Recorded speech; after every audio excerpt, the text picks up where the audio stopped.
바꾸시는 은혜라는 제목으로 함께 말씀을 나누겠습니다. 한번 따라해 볼까요? 위기를 기회로 바꾸시는 은혜. 사람은 살다 보면 누구나가 다 위기를 겪을 때가 있습니다. 건강의 위기도 있고 재정적인 위기도 있고 또 가정적으로 자녀들에게도 위기를 우리가 겪어서 어려움 속에서 힘들어할 때가 분명히 있다라고 하는 사실입니다. 그러나 믿음의 사람은 믿음이 우리 삶 속에 이제 있게 되고 우리 삶 가운데 은혜가 있게 되면 어떠한 어려움이 있다 할지라도 그 문제를 다 이겨낼 수 있는 줄로 믿습니다. 오늘 위기 가운데 어떻게 그 위기를 기회로 삼고 하나님의 은혜를 경험할 것인가 함께 말씀을 나누도록 하겠습니다. 여러분 책 가운데 내 인생 숨지마 내 인생이잖아 라고 하는 책이 있어요. 이 책은 김혜영 선교사님이 이제 쓰신 책입니다. 이분의 간증을 들었는데 참 은혜스러워요. 이분은 키가 굉장히 작아요. 134cm밖에 안 되는 작은 키입니다. 거기에는 이유가 있어요. 어떠한 이유가 있는가? 이분은 어렸을 때 태어났는데 딸 많은 가정에 또 딸로 태어난 겁니다. 이 아버지가 너무 화가 나가지고 또 딸이 태어나니까 밖에 나가서 이제 술을 먹고 집에 들어와가지고 아이를 홧김에 던져버린 거예요. 또 딸이 태어나 하고는 그 딸을 던져버렸습니다. 그래서 이 딸이 척추를 다쳐 이제 장애아가 되고 만 것입니다. 그리고 그 이후로 아버지는 늘 항상 술을 가까이 대해서 일찍 돌아가셨고 어머니는 우울증을 앓게 되었습니다. 어려운 형편이어서 학업은 중단했고 또 날마다 이 어머니는 폭행으로 이 딸을 어렵게 만들었어요. 결국 어쩔 수 없이 집을 나오게 되었습니다. 집을 나와서 다른 집에서 식모살이를 하는데 한 달에 3만 원 받으면서 식모살이를 한 거예요.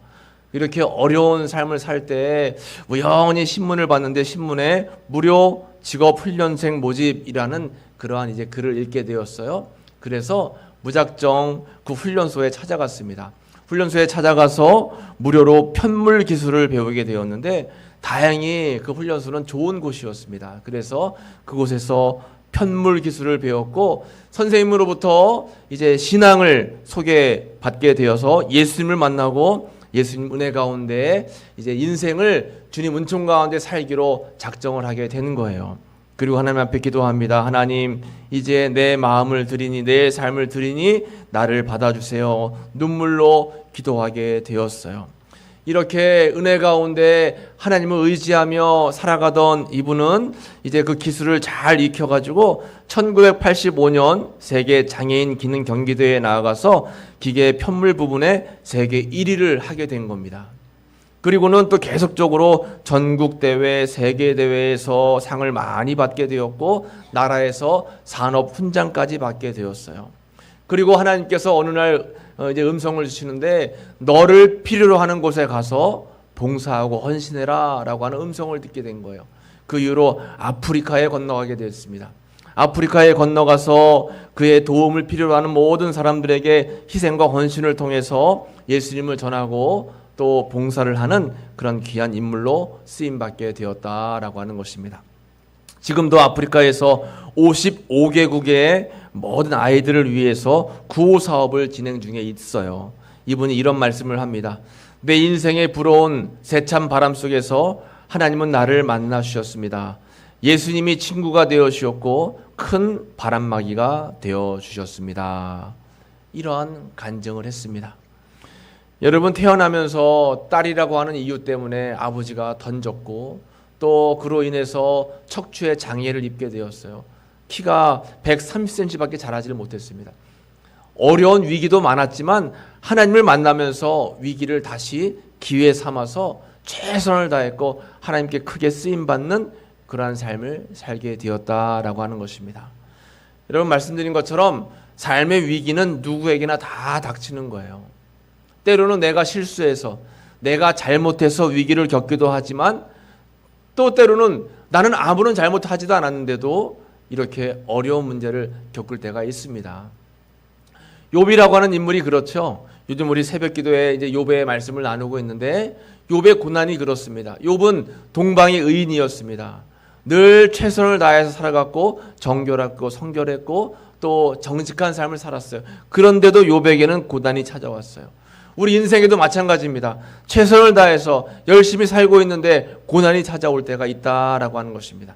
그러나 우리가 고난 속에 있을 때 절망하지 말아야 될 이유가 있어요. 왜 그런가 하면 고린도전서 10장 13절 말씀에 보면 같이 한번 읽어볼까요? 사람이 감당할 시험 밖에는 너희가 당한 것이 없나니 오직 하나님은 미쁘사 너희가 감당하지 못할 시험 당함을 허락하지 아니하시고 시험 당할 즈음에 또한 피할 길을 내사 너희로 능히 감당하게 하시느니라. 아멘. 감당할 수 없는 시험은 하나님께서 주시지 않는다라고 하는 것입니다. 다 감당할 수 있는 거예요. 믿음 가지고요. 그리고 또 우리가 시험 당할 즈음에는 피할 길을 주신다라고 하는 것입니다. 이 믿음을 가지고 살아가면 어떠한 시험과 환난과 어려움이 있어도 우리는 인내하고 극복하고 이겨낼 수 있게 된다라고 하는 것이죠. 제가 몇 주 전에 설교 시간에 십자가에 딱 달라붙은 목사님 이야기한 거 기억나세요? 네, 이제 십자가에 불이 나가서 십자가에 불을 고치러 올라가셨다가 감전돼가지고 이제 손가락이 십자가에 딱 들러붙은 거예요. 비명을 지르면서 으악 하면서 손가락이 십자가에 딱 들러붙었는데 그 순간 비명 소리를 듣고 사모님이 밖에 나와 보니까 목사님이 십자가에 딱 들러붙어 있는 거예요. 그래가지고 깜짝 놀라서 누전 차단기를 사모님이 내렸더니 목사님이 위에서 똑 떨어졌다라고 하는 겁니다. 그래서 119에 실려갔는데 이제 공주의료원에서 의사가 깜짝 놀라더라는 거예요. 의사들을 다 불렀답니다. 보통은 전기가 일로 들어가면 몸을 관통해가지고 발로 전기가 빠져나가면서 이제 내 안에 있는 장기가 다 타서 죽는답니다. 그런데 살펴보니까 발가락이 멀쩡해요. 어디로 전기가 빠져나갔을 텐데 하고 찾아보니까 손바닥으로 들어와서 요 밑으로 이제 전기가 빠져나간 거예요. 그래서 장기에도 아무런 이상이 없고 몸에도 전혀 문제가 없게 하나님께서 지켜주셨다라고 하는 것입니다. 그런 고난을 통해서 교회를 건축했다라고 했잖아요. 지난주에 목사님 만나가지고 이제 그런 이야기를 했어요. 저한테 이렇게 보여주면서 목사님 여기가 이 상처가 이 흔적이 주님이 나를 살리신 흔적입니다 하면서 보여주시더라고요. 그러면서 또 한 가지 간증을 저에게 말씀하시는데 작년에 중동의 파키스탄으로 선교 활동을 오셨답니다. 이 파키스탄은 굉장히 위험한 지역이에요. 그래서 그곳에 선교를 가려면 이제 내가 죽어도 아무런 문제가 없습니다. 아무런 내가 그런 피해 보상을 요구하지 않겠습니다라고 하는 선교 단체에 서약을 하고선 파키스탄으로 선교 활동을 갔다라고 하는 겁니다. 그런데 이 파키스탄 지역이 고지대라서 좀 고도가 높아요. 파키스탄에 도착하자마자부터 머리가 너무 아파가지고 일주일 내내 고생을 했다라고 하는 겁니다. 그런데 같이 간 팀원 중에 의사 선생님이 계셨대요. 일주일을 견디다 못해서 선생님에게 이야기했더니 그 선생님이 목사님 왜 이제야 이야기하셨어요 하면서 머리에 침을 놓는데 머리에 침을 놓자마자 피가 막 터지더라는 거예요. 그 선생님이 이야기하길 목사님 만약에 한국에 그냥 계셨으면 머리가 터져가지고 뇌출혈로 돌아가시는 거예요. 그런데 이곳에 오셔서 고지대에 오셔가지고 머리가 계속 아픈 하나님께서 신호를 보내주셨기 때문에 이렇게 침을 나가지고 살 수가 있었던 겁니다. 하나님께서 나를 이렇게 파키스탄에 보내주셔서 또 한 번 살려주셨구나 하나님의 은혜를 경험하게 됐다라고 하는 거예요. 마을에 전도를 다니는데 저 멀리서 오토바이를 타고 덩치가 산만한 사람이 앞을 딱 가로막더래요. 야 이제 큰일 났다. 저 사람들이 우리 선교하는데 방해하려나 보다. 이 사람이 오토바이에서 딱 내리면서 그 앞에 딱 섰는데 덩치가 얼마나 큰지 앞이 보이지 않을 정도로 덩치가 크더래요. 그런데 그 선교팀을 향해서 갑자기 안녕하세요 그러더래요. 알고 보니까 파키스탄에 있다가 이제 파병을 해가지고 대한민국에 잠깐 와가지고 생활하다가 다시 돌아가서 한국말을 조금 할 수 있었던 거예요. 그런데 한국 사람을 만나니까 너무 반가워하더래요. 그러면서 자기가 한국에 있는 동안 태권도를 조금 배워서 태권도를 할 줄 안다고 태권도 기술을 보여주더라는 거죠. 근데 이 목사님이 태권도 4단 유단자예요. 그래가지고 태권도 4단 유단증을, 그 단증을 딱 보여줬더니 거기서 스승님 하고는 고개를 딱 숙이고 원하시는 게 뭐냐고 제가 다 들어드리겠습니다 해가지고 사실은 선교활동 갔는데 이 마을 길 안내 좀 해라 했더니 알겠습니다 해가지고 등치 큰 사람이 데리고 다니면서 다 마을 구석구석 전도할 수 있도록 도와주셨다라고 하는 겁니다. 그러면서 목사님 하나님은 살아계세요 하고 저한테 그렇게 간증을 하더라고요. 여러분, 우리가 살다 보면 어려운 위기를 맞기도 하고 문제를 겪기도 하지만 정신을 바짝 차리고 하나님 앞에 기도하면서 주님을 의지하고 주님의 인도하심을 구하면 하나님은 피할 길을 주신다라고 하는 것입니다. 감당하지 못할 시험은 없다라고 했습니다. 오늘 우리가 함께 읽은 본문의 말씀 에스더가 바로 그런 이야기입니다. 에스더서는 이제 70년 바벨론 포로를 마치고 하나님의 기적적인 은혜 가운데에 이제 고향 땅으로 돌아오는데 1차, 2차, 3차에 걸쳐서 고향으로 돌아가는 거예요. 그 가운데 1차 포로 귀환과 2차 포로 귀환 사이에 있었던 이야기가 이 에스더서의 이야기입니다. 그런데 이 에스더서에 나와 있는 이스라엘 백성들이 큰 위기를 겪게 되었어요. 하만이라고 하는 나쁜 사람이, 나쁜 신하가 자신에게 절을 하지 않는 유대인들이 미워가지고 유대인들을 다 죽이려고 하는 법안을 만들어가지고 왕인 아하수에로 왕에게 그 법안을 통과시켰어요. 그리고 칙령을 발표하게 해가지고 전국의 조서를 다 내려서 유대인들은 다 죽임을 면치 못하게 해라 하는 그런 칙령이 발표가 된 겁니다. 유다인들은 큰 위기를 겪게 되었습니다. 유다인들은 이제 이대로만 가면 다 죽임을 면치 못하게 되는 거예요. 그런 위기 가운데 이제 에스더와 모르드게라고 하는 사람이 하나님을 의지하면서 하나님의 은총 가운데 나라를 구하고 생명을 구한 이야기가 바로 에스더서의 이야기예요. 여러분, 에스더는 위기를 만났을 때 어떻게 위기를 극복했을까요? 오늘 세 가지의 이제 함께 말씀을 나누고 우리도 위기 가운데에 에스더와 같이 믿음으로 위기를 극복할 수 있는 은혜를 함께 누리도록 하겠습니다. 먼저 첫 번째로 따라해 보겠습니다. 도피하지 않고 도전했습니다. 그렇습니다. 사람은 살다 보면 위기를 만나면 도피하는 경우가 있어요. 피하고 숨고 나는 모르겠다, 될 대로 되라 하는 경우가 있습니다. 근데 그렇게 하면 안 된다라고 하는 것이죠. 오늘 본문의 말씀에 보면 에스더서 4장 13절 말씀에 모르드게가 그를 시켜 에스더에게 회답하되 너는 왕궁에 있으니 모든 유다인 중에 홀로 목숨을 건지리라 생각하지 말라. 이때에 내가 만일 잠잠하여 말이 없으면 유다인은 다른 데로 말미암아 노임과 구원을 얻으려니와 너와 내 아버지의 집은 멸망하리라. 내가 왕후의 자리를 얻은 것이 이때를 위함이 아닌지 누가 알겠느냐 하니. 모르드게는 에스더의 삼촌이었어요. 이 에스더라고 하는 여인은 포로로 잡혀온 그러한 굉장히 어려움 속에 있던 여인이었습니다. 그런데 하나님의 기적적인 은혜 가운데 이 에스더는 왕비가 되는 거예요. 그리고 위기를 겪으니까 모르드게가 전가를 보내는 거죠. 왕비 에스더에게 우리를 위해서, 이 민족을 위해서 너가 이제 활동할 때가 되었다. 너가 왕비가 된 것이 이때를 위함이 아닌가 나는 생각한다 라고 이야기하는 거예요. 여러분, 하나님께서 우리를 높여주시고 때로는 하나님께서 우리로 하여금 삶 속에 평안함을 주시는 것은 위기 가운데 있을 때 또 위기를 겪고 있는 사람들에게 도움이 되라고 우리에게 주시는 기회일 수 있다라고 하는 것입니다. 그래서 우리에게는 사명이라는 게 있어요. 아까 우리가 말씀을 나눈 것처럼 김혜영 선교사님은 사명을 받고 아프리카에 가서 어려움에 처한 사람들을 돕고 있죠. 여러분, 우리도 예수님을 믿고 또 교회에서 직분을 받고 또 하나님의 제자로서 예배를 드리고 이렇게 사명으로 불러주신 것은 특별한 하나님의 섭리가 있다라고 하는 것입니다. 그래서 우리는 그러한 삶을 사명자의 삶이라고 하는 거예요. 한번 따라해 볼까요? 사명자. 그렇습니다.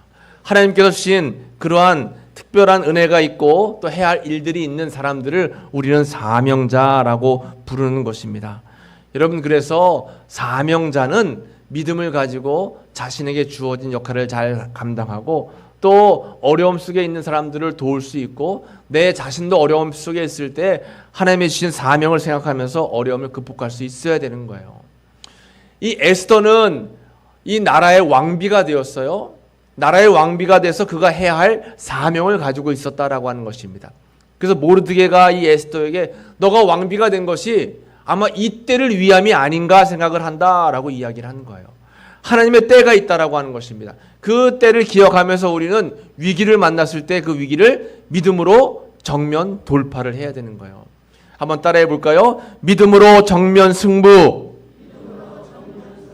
여러분 어려움이 있다고 해서 좌절하거나 절망하지 마시고 힘든 문제를 만났을 때 피하려고 하지 마시고 아 그래 내 삶은 하나님 앞에 있고 내 삶을 하나님께서 다 아시고 계시기 때문에 나는 주님께 맡기고 나아간다. 믿음으로 나아가는 게 중요해요. 믿음으로 담대하게 나아가는 것이 중요합니다.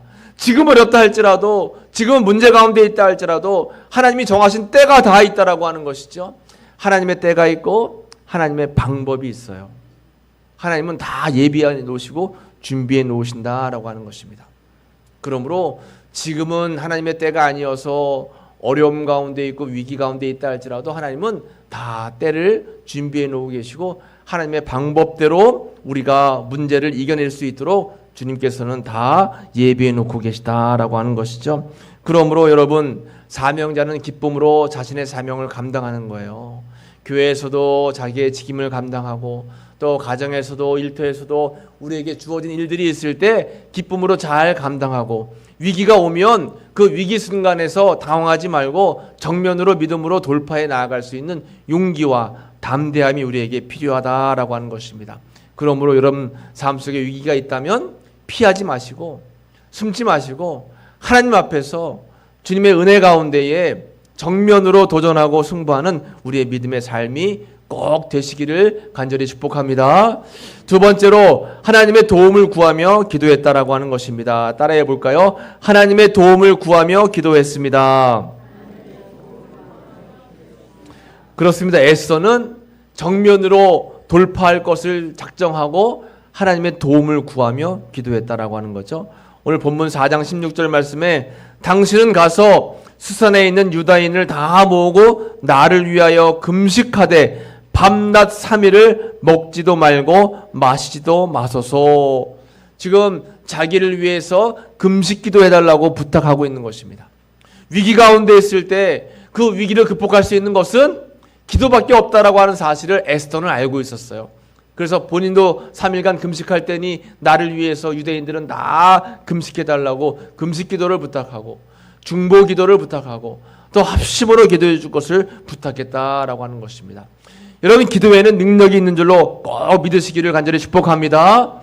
기도에는 능력이 있어요.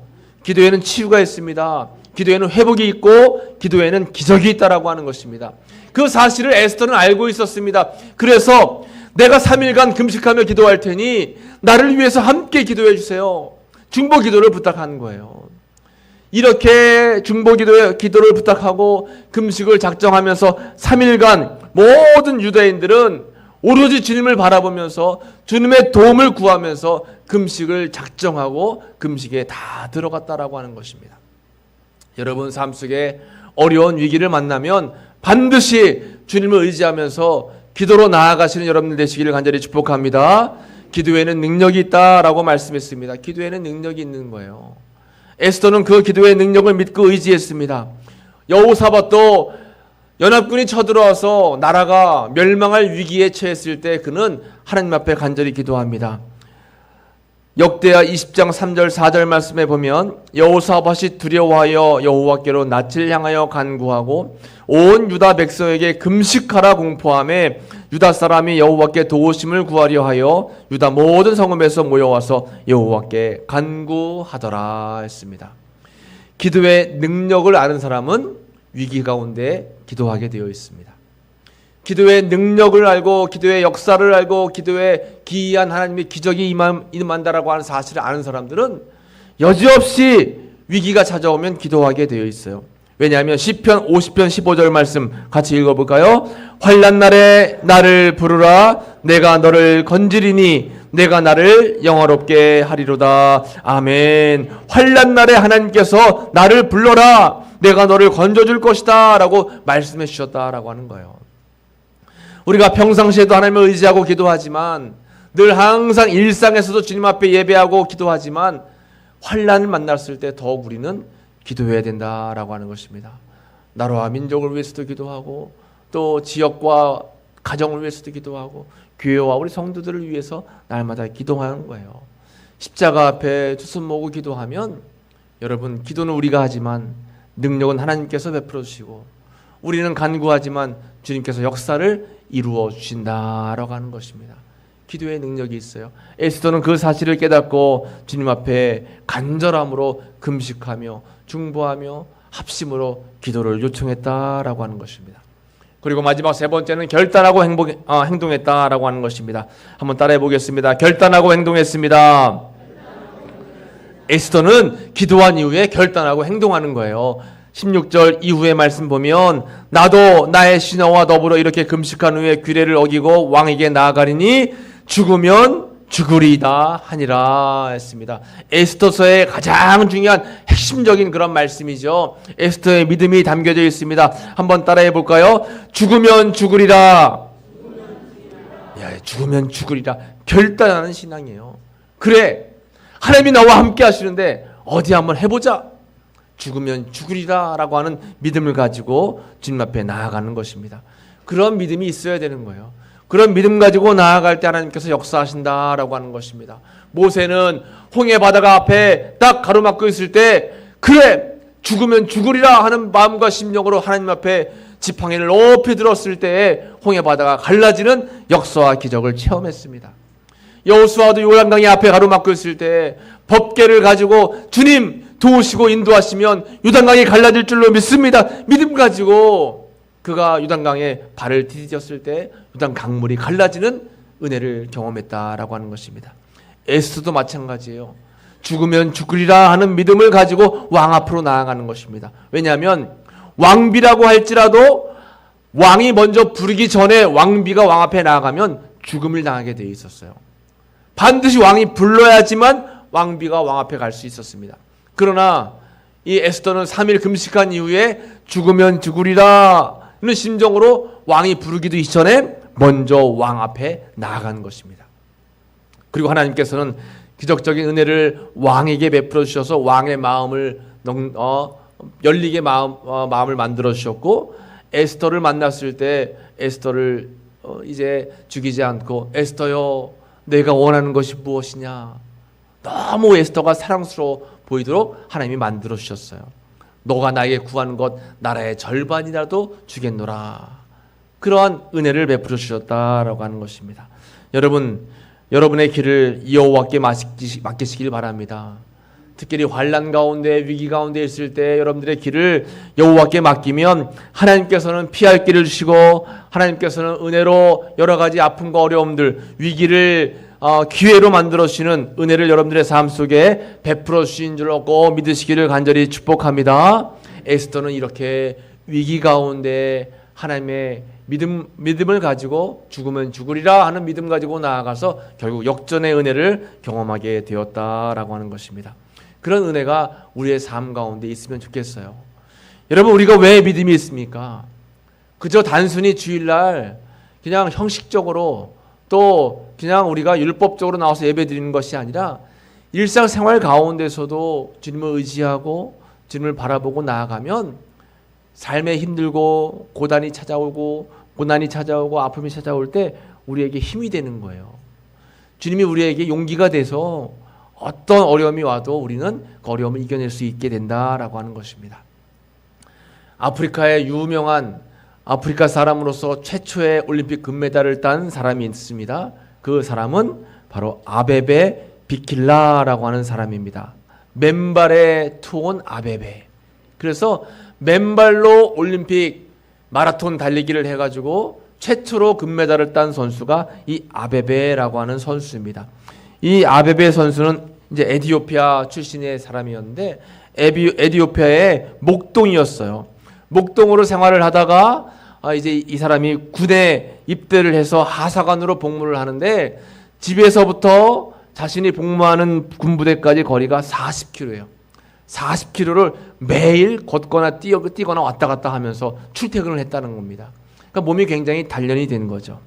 그러다가 한국 전쟁에도 참전을 해가지고 한국에도 와서 전쟁에 참여를 했어요. 그리고는 고향에 돌아가서 다시 군 생활을 하는데 1960년 로마 올림픽 마라톤에 주전 선수가 갑작스럽게 부상을 당해서 며칠 전에 이 아베베 선수가 대체 선수로 올림픽에 나가게 된 거예요. 근데 너무 급작스럽게 나가서 발에 맞는 운동화가 없어서 어떻게 해요? 맨발로 그냥 올림픽에 출전을 한 겁니다. 그런데 올림픽에서 글쎄 금메달을 딴 겁니다. 국민적인 영웅이 되었어요. 국민적인 영웅이 되고 그 4년 후에 다시 1964년 도쿄 올림픽에도 나아가서 또 우승을 합니다. 올림픽 2연패를 한 거예요. 그리고 나서 이 사람은 굉장히 영웅적인 삶을 살다가 1969년 교통사고를 당하게 됩니다. 교통사고를 당해서 하반신 불구가 되는 거예요. 그런데 전혀 좌절하지 않고 이 사람은 휠체어를 타고 양궁 선수가 되었어요. 그리고는 장애인 올림픽에 나아가서 또 금메달을 딴 거예요. 이분이 이런 이야기를 했습니다.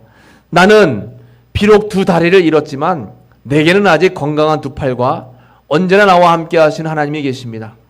나는 남과의 경쟁보다 나 자신의 고통을 이겨내는 것이 우선이라 생각합니다.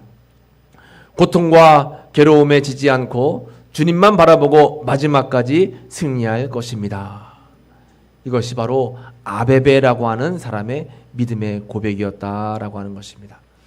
여러분 살다 보면 생각지 않게 위기를 만나게 되고 또 문제를 만나게 되지만 절대로 좌절하지 마시고 주님 바라보고 주님 의지하시고 여러분 도피하지 말고 도전하시고 하나님의 은혜와 도움을 구하며 기도하시고 죽으면 죽으리라 결단하고 행동하고 나아가시면 반드시 하나님께서 피할 길을 주시고 또 생각지 못한 역전의 은혜를 베풀어 주시는 줄로 믿습니다. 이 믿음 가지고 죽으면 죽으리라 위기를 기회로 바꾸시는 여러분들 되시기를 간절히 축복합니다. 한번 따라해 볼까요? 죽으면 죽으리라 위기를 기회로 바꾸신 하나님의 은혜,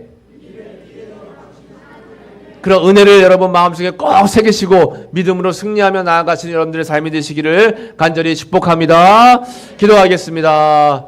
하나님 감사합니다. 오늘 에스더의 말씀을 통해서 위기를 기회로 바꾸시고 또 아픔의 눈물의 삶을 은혜의 삶으로 은총의 삶으로 바꿔주신 은혜의 말씀을 함께 나누었습니다. 하나님 우리의 삶 속에 위기가 찾아올 때 절망하지 않게 하시고 죽으면 죽으리라 믿음 가지고 주님 앞에 나아가서 아버지 승리를 주시고 또 회복을 주시고 역전을 주시는 주님의 놀라운 은총을 경험하는 저희들 다 될 수 있도록 인도하여 주옵소서.